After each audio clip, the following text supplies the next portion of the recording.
Hi pre, pairam naman ako ng USB mo. Hmm? Hindi pa flash drive yun? USB yata? Sigurado ka? Hindi pa flash drive ang tawag dun? USB at flash drive? Iisa nga lang ba? Tara, pag-usapan natin. USB at flash drive, ito ang dalawang ICT terminologies na madalas na pagpapalit o napagbabaliktad.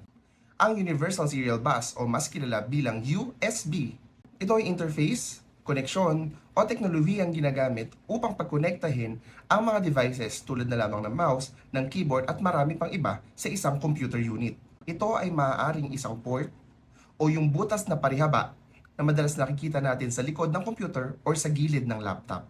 Ating pag-usapan ang ilan sa mga iba't ibang uri ng USB. Una, ang USB 1. Nagsimula itong gamitin ng mga users taong 1990s. Kaya dito makapagpasa ng mga files or data nang hindi hihigit sa 12 Mbps. Kung sa panahon natin ngayon at magpapasa ka ng 2 GB file, ito ay maipapasa mo sa higit kumulang 3 minutes o 3 minuto. Dalawa, USB 2.0 o USB 2. Nakilala at simulan itong gamitin noong taong 2000. Sa parehas na halimbawa, ang isang pelikula na 2 GB ay maaari mong i-transfer sa mahigit kumulang 5 segundo. O di ba mas mabilis siya kaysa dun sa USB 1. At pangatlo, USB 3. 2008 nang ito ay simulang gamitin. At kaya nitong mag-transfer ng file sa mahigit kumulang 5 GB per second. Kita natin na kulay blue sa likod o sa gilid ng ating mga computers or laptop.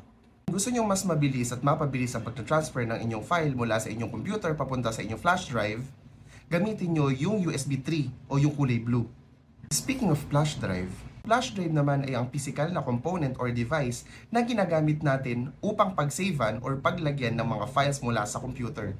Kalimitang maliliit lang ito at pwede nating isabit sa ating mga ID o sa ating mga bag. Din itong tinatawag na pen drive or USB drive. Pre, pahiram naman ako ng flash drive mo. For more videos like this, don't forget to like and follow this page. Aray.